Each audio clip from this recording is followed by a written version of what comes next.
Muy bien, bienvenidos. Es nuestra primera clase de Primera de Corintios. Hemos terminado ya nuestra clase de Hebreos y vamos a hablar acerca de Primera de Corintios.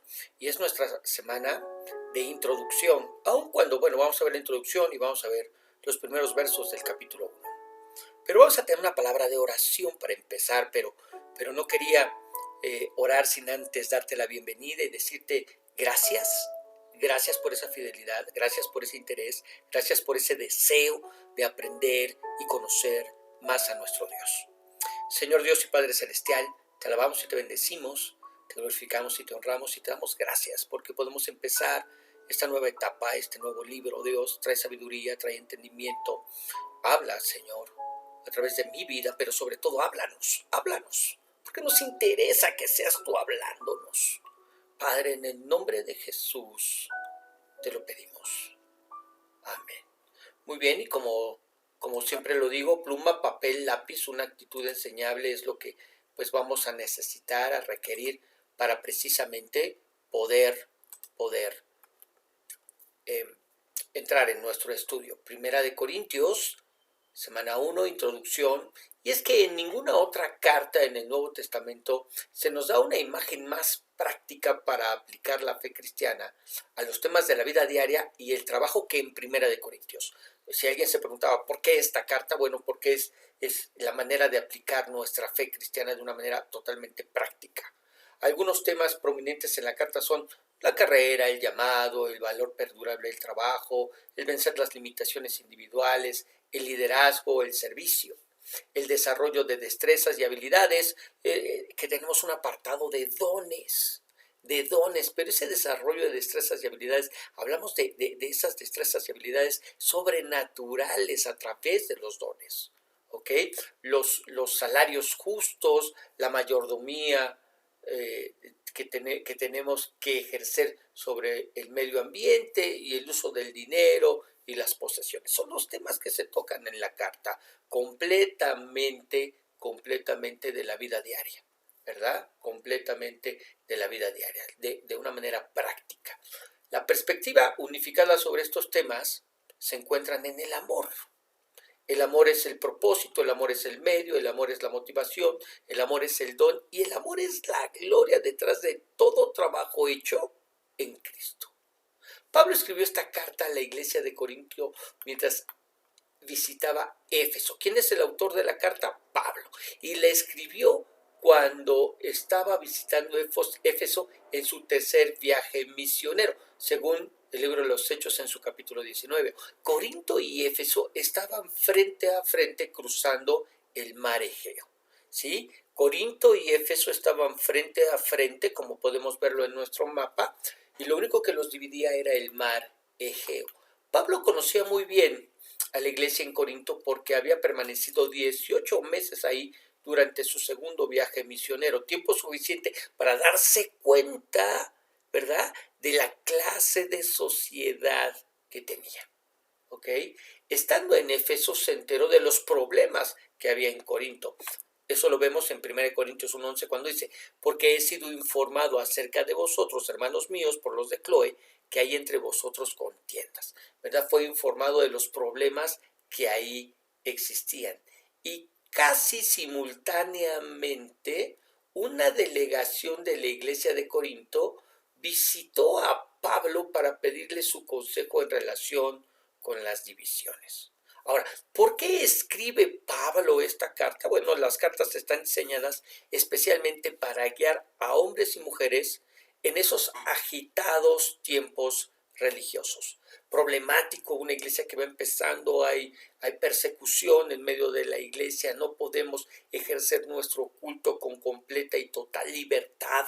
El hacerse, convertirse, volverse cristiano, pues era ya ponerse en un estado de riesgo él y a toda su casa, su familia, esposa, hijos, parientes que vivieran con la persona. ¿Ok? Muy bien, ¿qué sucedió? Recibió un mensaje por miembros de la congregación de Corinto, Estefanas, Fortunato y Acasio, ¿verdad? Ahí tenemos, Segunda de Corintios se escribe tal vez un año más tarde que Primera de Corintios, ya que la primera carta no se obtuvieron los resultados esperados, sino que la situación empeoró. El mensaje era urgente. A la congregación de Corinto estaban en contienda. Pablo después hizo una visita triste en la cual Pablo tuvo un desaire. Se fue en vez de presionar los asuntos al máximo. Envió a Timoteo a entregar la carta y después de su visita Pablo escribió una carta estricta en donde esperó en Macedonia, al norte de Éfeso, noticias de Tito acerca de la reacción de los corintios ante esta severa carta. Primera de Corintios, Pablo reprende a los corintios por tolerar la relación incestuosa. Alguno tiene la mujer de su padre. Y en segundo lugar, segunda de Corintios, Pablo defiende el mensaje del evangelio de los falsos profetas. Bueno, a grosso modo vemos por qué escribió, ¿verdad? Pablo escribió esta carta para ayudarles a corregir aquellos problemas y también aprovechó la oportunidad para contestar las preguntas que la iglesia le había planteado en una misiva anterior. ¿Ok? ¿Cuál es el bosquejo de nuestra carta? Bueno, Primera de Corintios, capítulos 1 al capítulo 11, recordemos, Primera de Corintios tiene 16 capítulos. Bueno, de los capítulos 1 al capítulo 11, Pablo advierte contra las divisiones dentro de la iglesia y recalca la importancia de la unidad entre los miembros de la iglesia. Lo vemos esto en el capítulo 1, empezando la carta. ¿Okay? Amonesta a los miembros en contra de la inmoralidad sexual, enseña que el cuerpo es el templo del Espíritu Santo y promueve la autodisciplina. Aborda preguntas específicas con respecto al matrimonio y al servicio misionero, así como la ordenanza de la Santa Cena, capítulo 11, y así está permitido, y si está o no permitido comer carne proveniente de los sacrificios ofrecidos a los ídolos paganos. Eso es lo que nos vamos a encontrar en los capítulos 1 al 11. ¿Ok? Nuestra segunda división, capítulos del 12 al 14, donde Pablo enseña, aquí ya no advierte, sino enseña, que debemos procurar los dones del Espíritu. Entramos a la parte espiritual, ¿verdad?, de la carta. Le recuerda a los santos corintios sobre la importancia de apóstoles, profetas y maestros, sobre el cuidado que los miembros deben brindarse los unos a los otros. Y destaca la importancia de la caridad por sobre todos los demás dones espirituales. El mayor es el amor, ¿verdad? Pues permanece para siempre. Y en tercer lugar, nuestra tercera división va capítulos 15 y 16, donde Pablo testifica, ya no enseña, sino testifica que se encuentra entre muchos otros que son testigos del Cristo resucitado. Enseña que todos resucitarán y que el bautismo por los muertos afirma la veracidad de la resurrección futura. Explica que los cuerpos resucitados variarán en grados de gloria y que la victoria de Jesucristo sobre el sepulcro elimina el aguijón de la muerte y organiza una colecta para los santos pobres de Jerusalén. Estos son los temas que nosotros vamos a ver a través de nuestra carta, 16 espectaculares capítulos, ¿no?, que vamos a ir viendo. ¿Ok? Y los vamos a ir viendo y dividiendo en su estudio, bueno, así como lo tenemos en nuestra Biblia. ¿Qué quiero decir? Vamos a empezar, ¿sí? Vamos a empezar, ¿sí? ¿Con qué? Con la salutación, porque así es como comienza nuestra carta, ¿ok? Versículos del 1 al 3, que dicen: Pablo, llamado a ser apóstol de Jesucristo por la voluntad de Dios, y el hermano Sóstenes, a la iglesia de Dios que está en Corinto, a los santificados en Cristo Jesús, llamados a ser santos, con todos los que en cualquier lugar invocan el nombre de nuestro Señor Jesucristo, Señor de ellos y nuestro, gracia y paz a vosotros, de Dios nuestro Padre y del Señor Jesucristo. Muy bien. Pablo comienza hablándonos, como en sus demás cartas, acerca de su llamado. ¿A qué lo llamó el Señor? A ser un apóstol. Es decir, una persona que fuera predicando y enseñando el Evangelio del Señor y en ese proceso sembrando iglesias. Miren, algo muy similar a lo que hacen los misioneros hoy en día. Algo que Pablo repite en el verso 17, se lo muestro. Pues no me envió Cristo a bautizar, sino a predicar el Evangelio, no con sabiduría de palabras, para que no se haga vana la cruz de Cristo. ¿A qué fue enviado? a predicar el evangelio. Era un apóstol que iba compartiendo, iba predicando las buenas nuevas de salvación que hay en Cristo Jesús, y conforme lo iba haciendo iba sembrando iglesia, ¿sí? Ahora bien, los apóstoles generalmente no viajaban solos, sino que lo hacían en compañía de otros hermanos en la fe, que en muchas ocasiones les servían de secretarios. Este es el caso de Sóstenes, por eso es mencionado. Y el hermano Sóstenes, quien escribió la carta mientras Pablo la dictaba. Es posible que este Sóstenes haya sido líder de la sinagoga judía en Corinto, por lo que leemos en Hechos capítulo 18, verso 17, con relación a él, que dice: entonces todos los griegos, apoderándose de Sóstenes, principal de la sinagoga, le golpeaban delante del tribunal, pero a Galión nada se le daba de ello. Sóstenes, principal de la sinagoga, y este pasaje está hablando en el contexto de la predicación de Pablo en Corinto, ¿ok? Puede ser el mismo, ¿ok?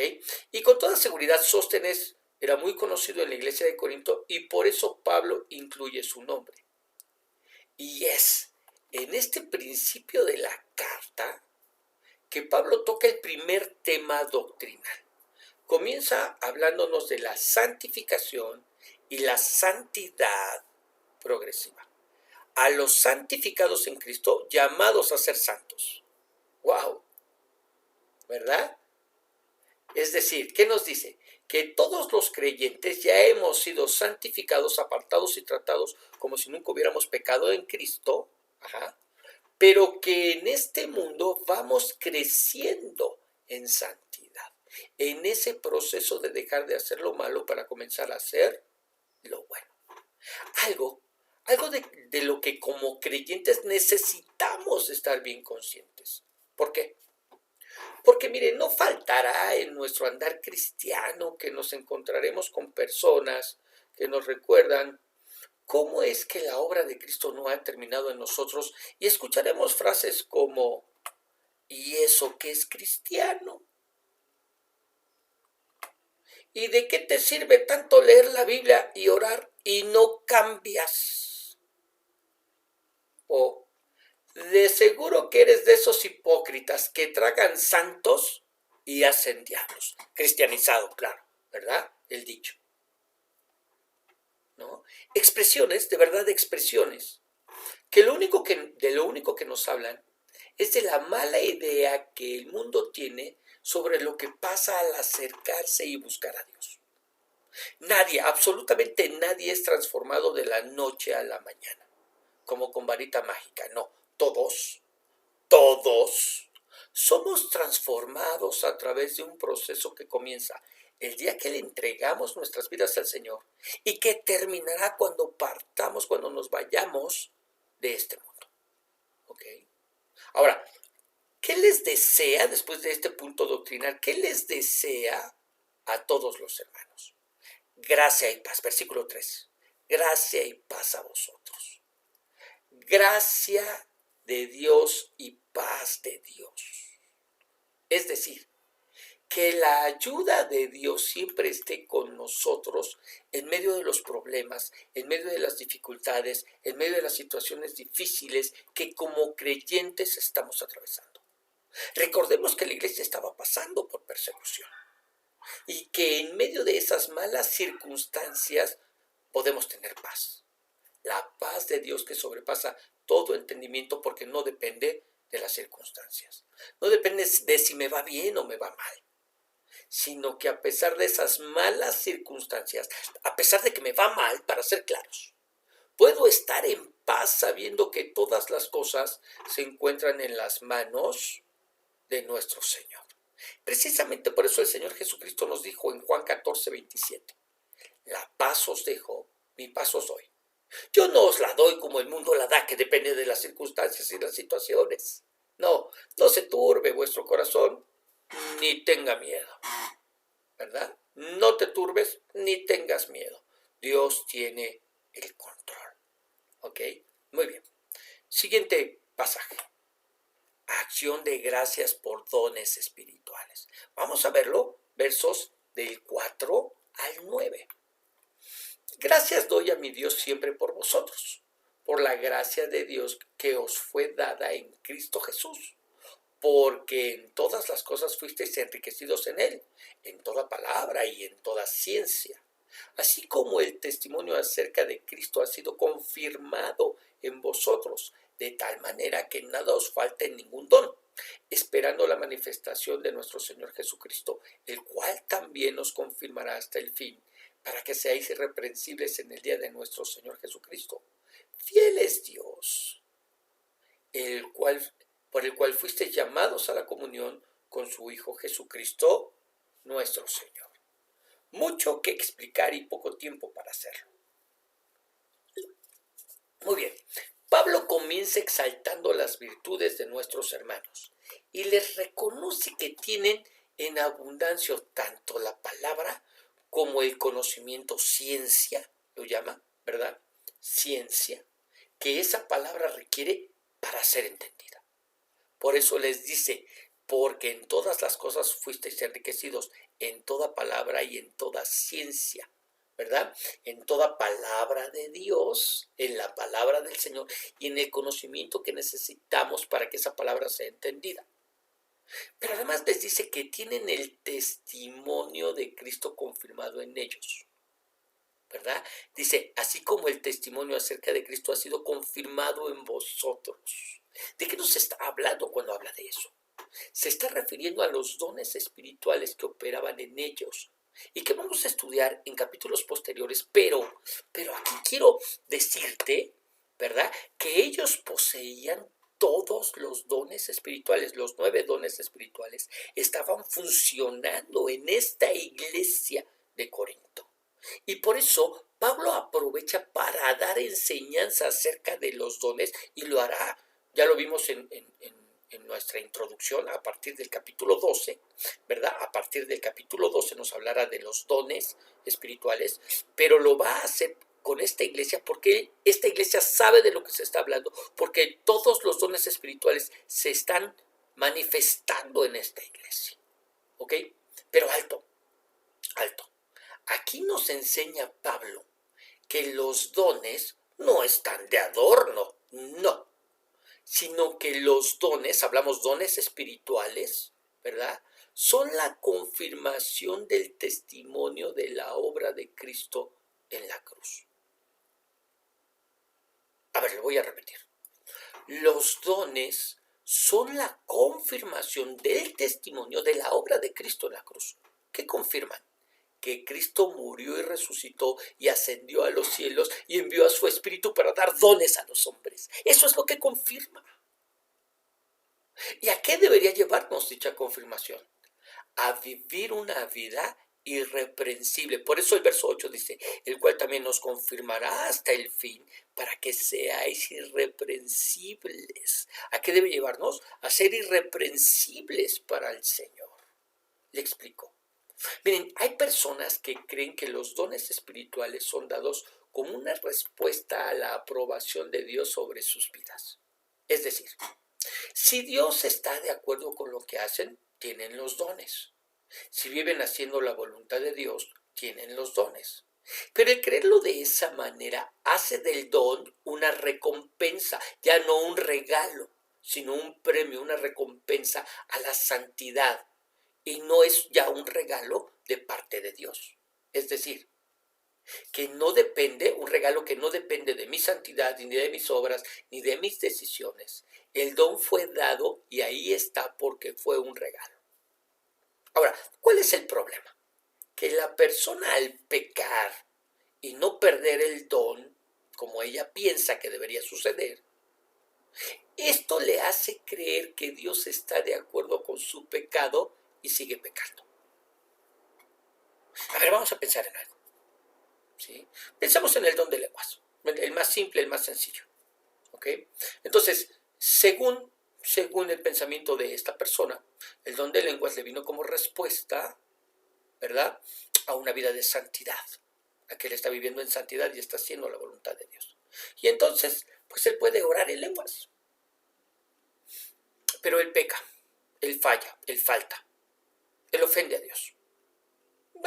No quiero que pensemos en faltas graves, pero podríamos hacerlo. Ajá. Pero roba sin querer queriendo. ¿Ok? Y sigue orando en lenguas. Y entonces él, en esa distorsionada manera de pensar, podría creer que, bueno, finalmente Dios no está en tan desacuerdo con que robe, no está en tan desacuerdo con que mienta, no está en tan desacuerdo con que adultere, no está en desacuerdo con que mate, no está, o sea, ¿por qué? Porque no le retiró el don.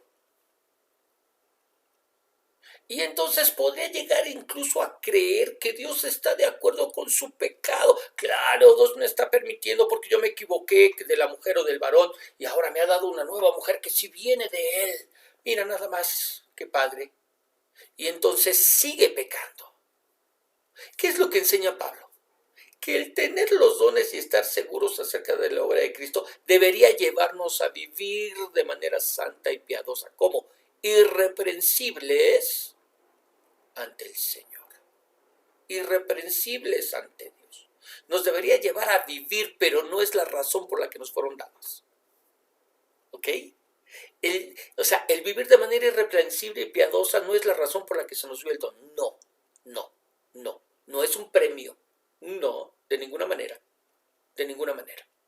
Sino que el don nos fue dado porque somos hijos de Dios.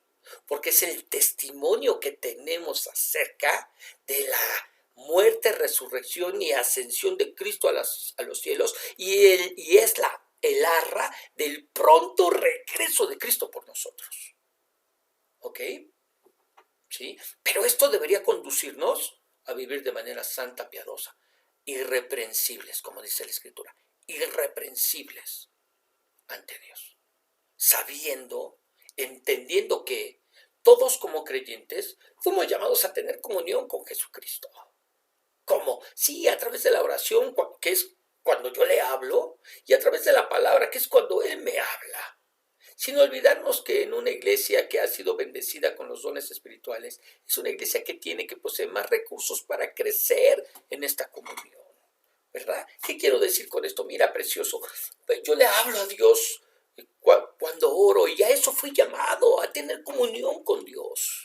A tener comunión con Dios. Y es a través de la palabra el medio más simple y sencillo que Dios tiene para hablarme. Él me habla a través de su palabra que es viva y es eficaz, ¿verdad? Pero en una iglesia en la que hay dones de expresión, es decir, que existe profecía, que existe el don de lenguas y la interpretación, Dios también podría hablarme por ellos, ¿verdad? ¿Para qué? Para hacerme crecer en esa comunión, para hacerme crecer en esa comunión. Pero fuimos llamados a tener comunión con Jesucristo. De eso nos está hablando en esta sección. Ok, pasamos a la siguiente, que dice, ¿está dividido Cristo? Y vamos a ver los versos del 10 al 17. Versos del 10 al 17. ¿Qué dice? Os ruego, pues, hermanos, por el nombre de nuestro Señor Jesucristo, que habléis todos una misma cosa, y que no haya entre vosotros divisiones, sino que estéis perfectamente unidos en una misma mente y en un mismo parecer. Porque he sido informado acerca de vosotros, hermanos míos, por los de Cloé, que hay entre vosotros contiendas. Quiero decir que cada uno de vosotros dice, yo soy de Pablo, y yo de Apolos, y yo de Cefas, y yo de Cristo. ¿Acaso está dividido Cristo? ¿Fue crucificado Pablo por vosotros? ¿O fuisteis bautizados en el nombre de Pablo?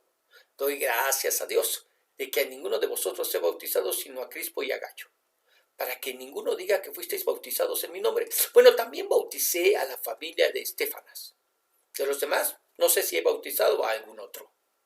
Pues no me envió Cristo a bautizar, sino a predicar el Evangelio, no con sabiduría de palabras, para que no se haga vana la cruz de Cristo. Ok, muy bien, y comienza diciéndonos, verso 10.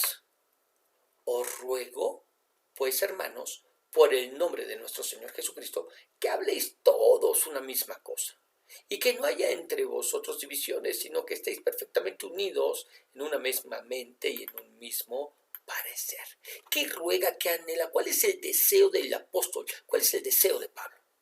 Lo mismo que Dios desea, que la iglesia permanezca unida y que esa unidad se manifieste en primer lugar a través de lo que hablan, hablando una misma cosa, a través de lo que piensan, que sus mentes se encuentren ocupadas por la palabra, por la escritura. No hay otra manera de que pensemos todos una misma cosa, si no es a través o por medio de la palabra, de ponernos y alinearnos, estar en armonía con la voluntad de Dios que se expresa a través de su palabra.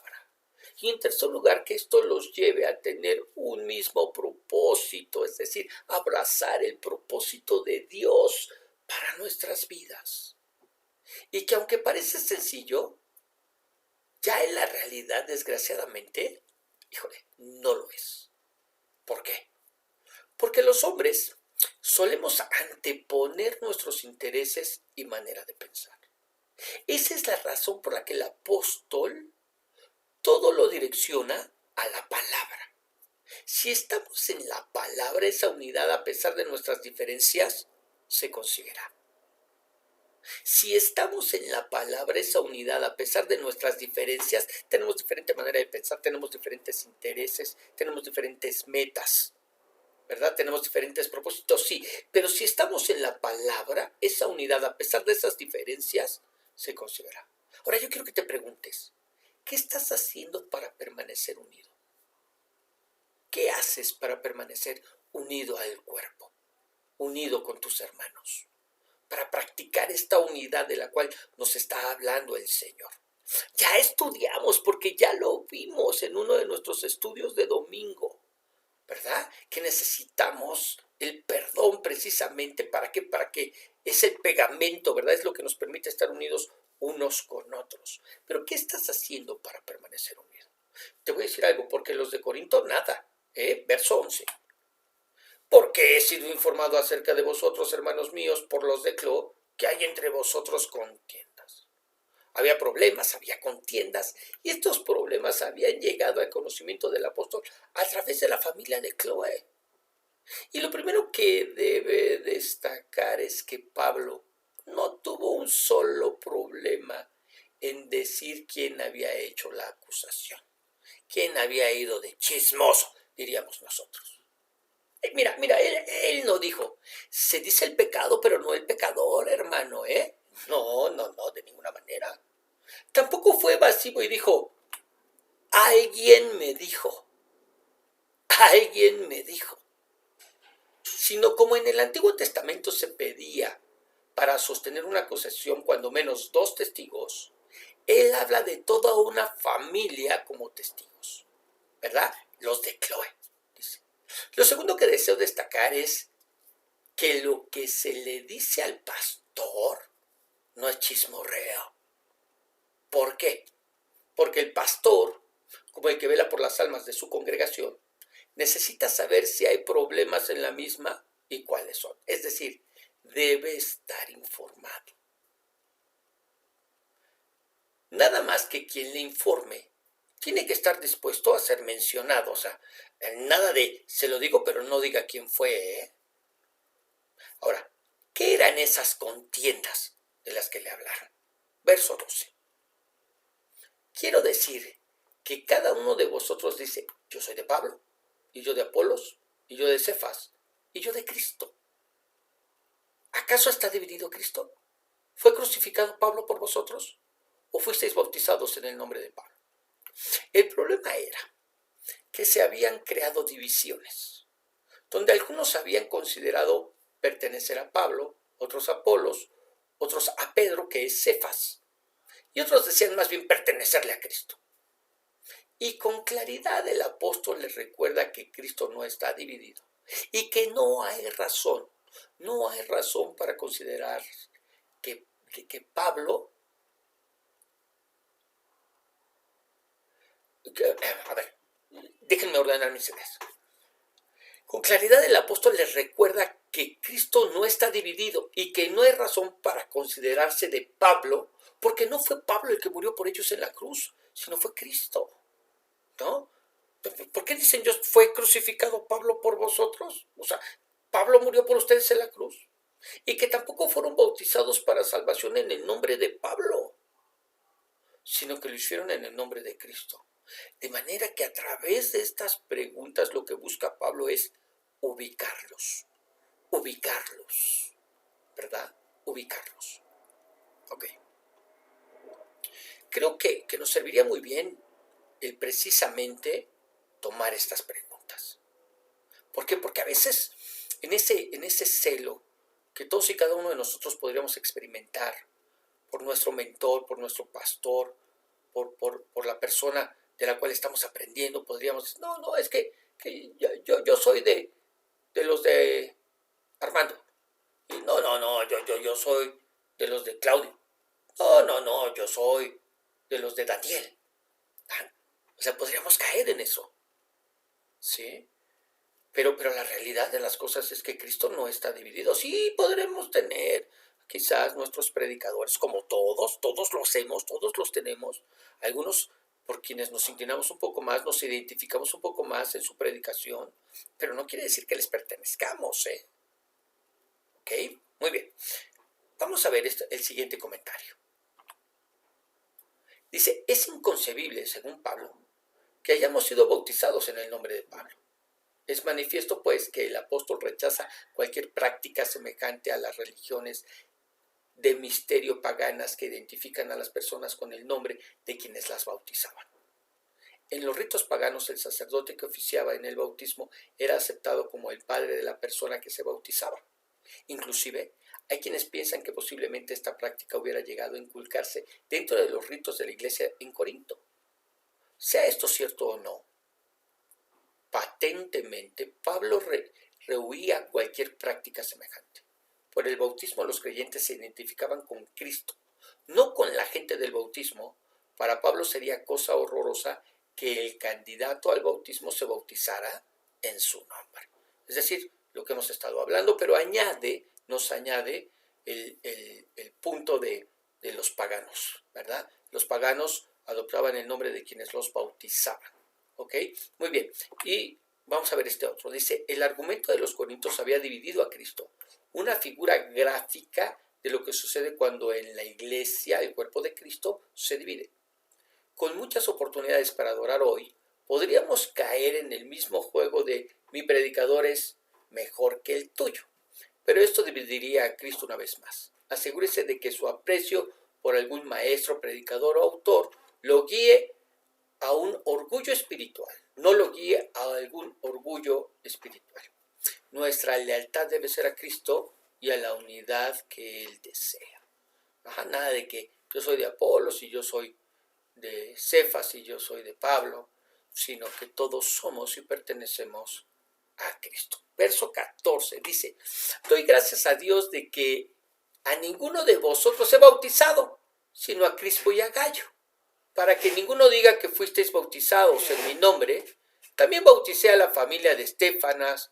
De los demás, no sé si he bautizado a algún otro.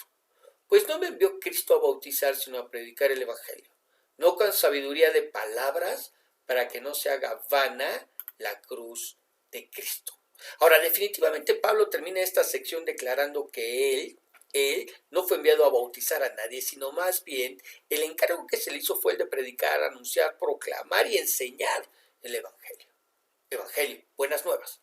Anunciar la obra de Cristo en la cruz y la manera en que su sacrificio nos limpió, nos expió de todo pecado, reconciliándonos con Dios por medio de su sangre y alcanzando salvación de la ira de Dios y vida eterna en su presencia. Ese es el Evangelio. Dios le encarga a Pablo el predicarlo por encima de bautizar a la gente que se convierte. Algo que alguien más definitivamente podía hacer. Ahora, ¿cómo predicaba? Eso es algo que a muchos de nosotros nos hubiera encantado escuchar. Aquí se nos dice no la manera en que predicaba, sino cómo es que no lo hacía. Y dice, no con sabiduría de palabras. Para lo que veremos el siguiente y final comentario. ¿Qué dice? La predicación en el ministerio de Pablo se destaca por su claridad y contundencia. Se nota que Pablo rehuía un énfasis sobre la destreza retórica de su predicación. Sería trágico que la gente inconversa se despistara del sentido pleno del Evangelio al concentrarse tanto en la forma de su predicación. Era preciso que la gente fuera ganada por el contenido del Evangelio y no por la elocuencia del predicador. Claro está que Pablo se consideraba mucho más predicador que orador. Hay una diferencia. La expresión sabiduría de palabras se refiere claramente a la retórica valorada tanto por los griegos. Sería totalmente contraproducente que el formato de la predicación restara importancia a la cruz de Cristo. Al fin y al cabo, la muerte y resurrección de Cristo constituyen el meollo de la predicación apostólica. En esto el apóstol quería centrarse. Es decir, que la gente venga y que venga a escuchar, no porque vienen a oír a alguien que habla muy bien y que les endulce el oído y que les habla lo que quieren oír, pero además lo hace con esas palabras rimbombantes y que saca miles de ejemplos. No, sino que más bien el mensaje debería estar centrado en Cristo Jesús. La gente de aquella época iba a los aerópagos e iba a estos lugares de reunión precisamente para escuchar algunas filosofías y para que, bueno, su acervo cultural fuera aumentado, ¿verdad? Pero Pablo dice, yo no soy un orador, yo solamente soy un predicador. Yo soy alguien que viene proclamando el mensaje de la cruz de Cristo. Y en eso es en lo que se centra. Por eso dice, no con sabiduría de palabras. No con sabiduría de palabras. Muy bien. Oremos.